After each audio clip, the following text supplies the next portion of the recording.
क्या आप जानते हैं कि गायत्री मंत्र की उत्पत्ति के पीछे केवल एक रचना नहीं बल्कि तप, परीक्षा और आत्मबोध की गहन यात्रा छिपी है।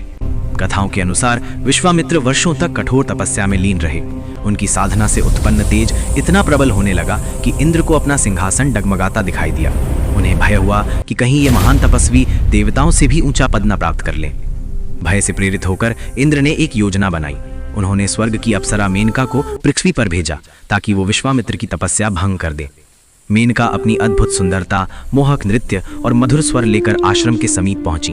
वर्षों से एकांत में लीन ऋषि का मन एक क्षण के लिए डगमगा गया। ध्यान टूटा और वे मानवीय भावनाओं के आकर्षण में बंध गए। समय बीता। जब विश्वामित्र को अपनी साधना के भंग होने का बोध हुआ तो उनके भीतर गहरा पश्चाताप उठा। उन्होंने समझ लिया ये पराजय किसी देवता की नहीं बल्कि अपने ही मन की थी। वही क्षण उनके जीवन का मोड़ बना। उन्होंने पुनः तपस्या का संकल्प लिया। इस बार केवल शक्ति पाने के लिए नहीं बल्कि आत्मशुद्धि और प्रज्ञा के जागरण के लिए। उन्होंने सूर्य तत्व का ध्यान किया, उस प्रकाश का जो अज्ञान के अंधकार को मिटा देता है। कठोर साधना और पूर्ण समर्पण के बाद उनके अंतर्मन से एक दिव्य ध्वनि प्रकट हुई। ओम भूर्भुवः स्वः। ये था गायत्री मंत्र। केवल शब्दों का समूह नहीं बल्कि चेतना को जागृत करने वाली दिव्य प्रार्थना। इस मंत्र के प्रभाव से विश्वामित्र का अंतर्मन शुद्ध हुआ, उनका तेज स्थिर हुआ और अंततः वे ब्रह्मर्षि के पद पर प्रतिष्ठित हुए।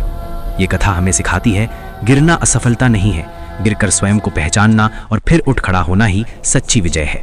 तपस्या जब अहंकार से मुक्त होकर आत्मबोध के साथ की जाती है तभी दिव्यता प्रकट होती है।